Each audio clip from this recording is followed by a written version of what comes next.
Time itself felt like a fragile thread stretching between life and death as the figure drew closer, its very existence filling the space between us with an unspoken menace. The others held their collective breath, frozen in anticipation as the air around us thickened with unmentionable dread. I swallowed hard, my dry mouth protesting the lack of saliva, my eyes locked on the figure's impassive face. How still it looked, the skin almost gray, with no discernible features to cloud its emotionless core. No surprise, no shock, no hint of sorrow, just an unsettling calmness that made my skin crawl. Mark and Emily exchanged a worried glance, their eyes searching for reassurance, but I offered nothing. My gaze never wavered, fixed instead on the figure's slow, deliberate steps. The world around us melted away, leaving only these three of us, suspended in a bubble of uncertainty. Suddenly, the figure halted, its chest a mere foot away from the spot where we stood. I expected a warning call to drop, a sign that we had failed, but nothing came. Instead, a faint, almost imperceptible sigh escaped its lips, like the soft exhalation of steam from a thermometer. "Insignificant," it stated, voice as flat as a winter's night. "Your efforts so far have been unremarkable." I swallowed again, surprised by the words, by the realization that this figure, it knew what we were trying to achieve. How did it know? How could it? "Still," the figure continued, "we make progress, slowly perhaps, but inevitable nonetheless." I glanced around the small, semi-baled-down clearing, the narrow beam of sunlight making the hairs stand on the back of my neck. Emma looked terrified, her fingers knotted around her wrist, while Mark had retreated into an unyielding silence, a part of him lost behind his fixed expression mask. "We have," I amended quietly, striving to keep my thoughts intact. "A source, and perhaps a pathway to something greater than the simple betterment of the galaxy." The figure shifted its gaze, shifted its weight, its heavy footsteps thudding on flat ground an imitated mocking beat. A glib undertone seeped into its voice, "You shall see. Your source, your path, and more, much more." This was our goal. We sought to pinpoint its goal. Was there even a difference? I hesitated before I spoke in moments like these. Any unnecessary emotion, opinion, or rational thought might vanish quicker than a shadow without a moon to hide it from the unwary. We would follow. The promise it offers. The figure's gaze swept over us once more, its empty eyes lingering on each of us as if searching for something or someone specific. I felt a shiver crawl down my spine as our footsteps parted, as we tentatively stepped forward, allowing the figure to lead us deeper into this forsaken world. "Excellent," it stated, its tone devoid of warmth or enthusiasm. A pragmatist, as I had hoped, this will make our experiments greatly expedient. The figure began to move again, its long strides carrying us across the barren landscape, weaving between twisted, mutated trees that seemed to twist in agony in the fading sunlight. I eyed the trees warily, my mind racing with the unspoken implications of their transformations. "This is a realm of unparalleled biological instability," the figure explained, its voice detached from the surrounding chaos. "The constant flux, the mutation, the randomness all converge here to accelerate the inevitable."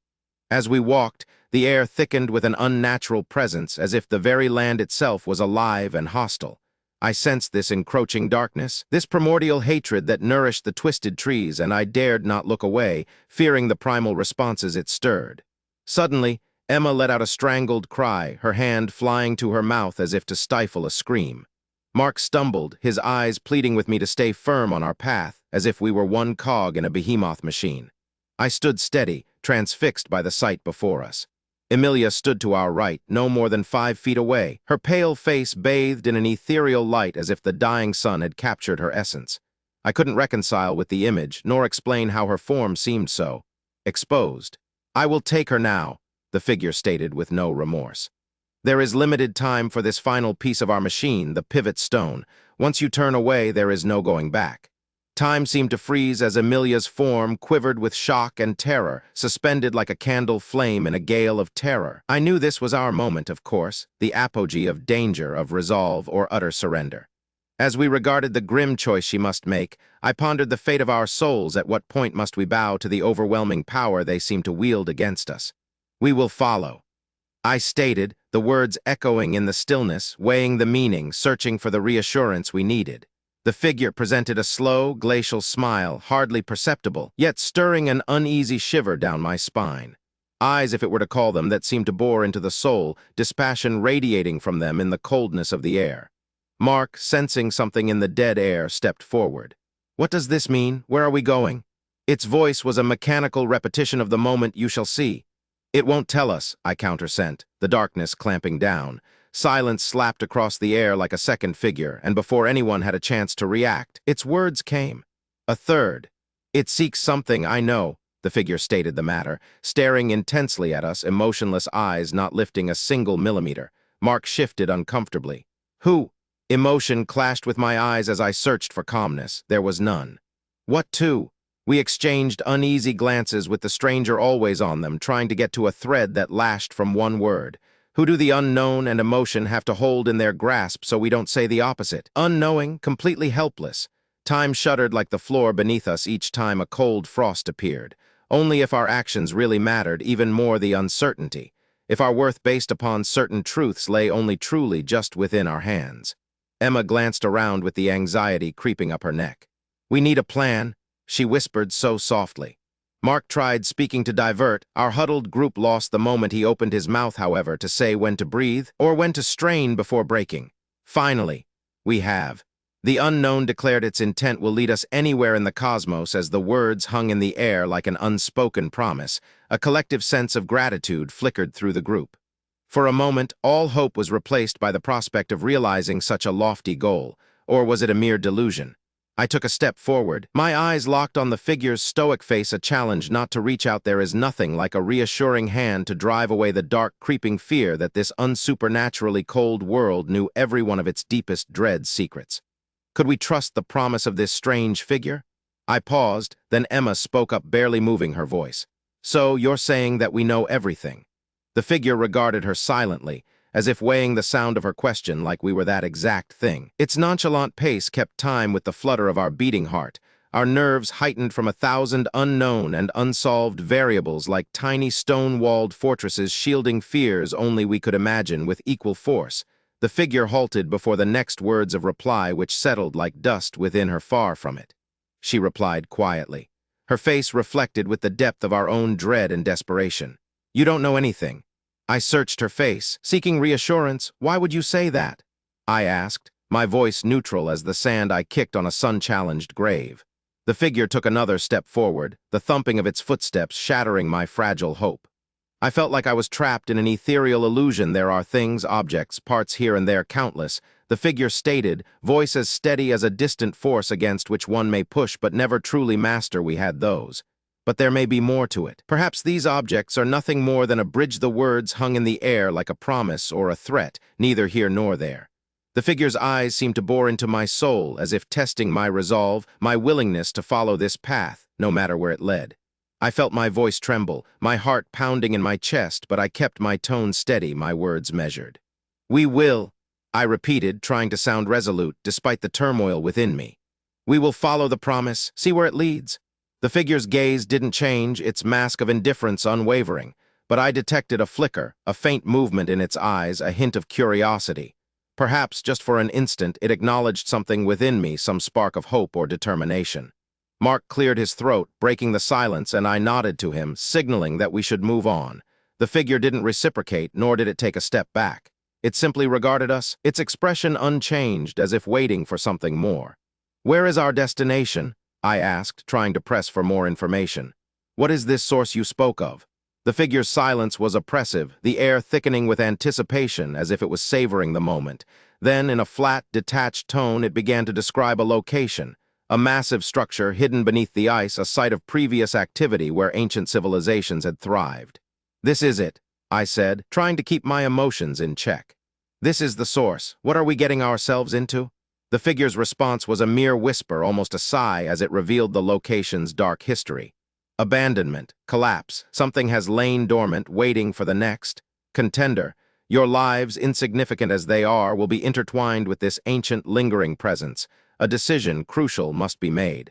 A stormy silence erupted as we digested this revelation. How could we possibly be involved in something this vast, this mysterious? The weight of unseen forces crashed down, overwhelming us. I looked at Mark and saw his eyes locked on mine, a silent plea for protection. For what lay ahead, the figure's gaze lingered on me, a cold, calculated study before moving on to the others. It was as if it was unraveling a complex tapestry, thread by thread, and I feared what the finished picture would reveal. "We have been searching," I continued, my voice steady for answers for a way to restore balance to the galaxy, "and now you tell us, we shall see." The figure nodded, a faint crease etched into its emotionless face. "The source is near, closer than you think, but the pathway, that is another matter altogether." I felt a shiver run down my spine. "Closer than we thought," that was hardly encouraging. "What do you mean?" I asked, trying to keep my voice level. "The path." The figure's voice was like the rustling of dry leaves. "It winds and twists, hidden behind many doors. Some doors lead to darkness, others to light. But the source, it's not just a destination, it's a window." I frowned, trying to decipher its meaning. "A window? What window?" "Our galaxy," the figure continued, "is a vast, interconnected web of lives and civilizations. Each strand, each connection holds its own unique rhythm. And our source, it's the pulse that beats at the heart of it all." I stared at the figure, my mind racing. The pulse of the galaxy, that was something I had never considered. "You're telling us that the source is alive?" I asked, my voice barely above a whisper. The figure nodded. "Alive in a sense, the galaxy itself is alive, and our efforts so far have been harmonizing its rhythms, shall we say." I looked at the others, at Emily's worried expression and Mark's unyielding silence. We were all thinking the same thing. What did this mean? Was this really something we wanted to achieve? "We have a choice." The figure's voice cut through my thoughts like a hot knife through butter. "We can continue down this path, through doors that open onto darkness, or we can seek the light, and there in the light we'll find the source." I swallowed, my mouth dry and parched. We had a choice. Was that really an option? "What's the alternative?" I asked, my voice a little trembly. "Loss." The figure's voice was like a stone dropped into still water. "Loss of balance, of harmony, of life itself." I stared at the figure, my mind reeling. Was this really what we were fighting for? Was this what we wanted to achieve? And yet, a spark of hope still flickered within me. Perhaps this was different somehow. Perhaps we could create instead of just trying to fill the void. "I'd like to see the source," I said finally, my voice almost silent. The figure nodded, its face a mask of stone. "You will." It turned and walked away, leaving us stunned and unsure. The others looked at me, at each other. We were all thinking the same thing. We had no idea what we were getting ourselves into. The journey ahead of us lay shrouded in uncertainty, a path of darkness and light, of loss and of life. We had a choice to make, one that would change the course of our galaxy forever. As we stood there, frozen in indecision, I couldn't help but wonder what lay ahead. In the distance, I saw a figure waiting for us, its back to the sun, its presence a stark silhouette against the brilliant light. The wind rustled the leaves of the trees, and I felt an unsettling sense of anticipation wash over me. Perhaps I thought we were not alone. As I gazed at the figure behind us, now fading into the distance, I couldn't shake the feeling that there was something or someone watching us, waiting for us to make our decision. And that made me wonder, will we be walking into a brighter light or stumbling into the dark?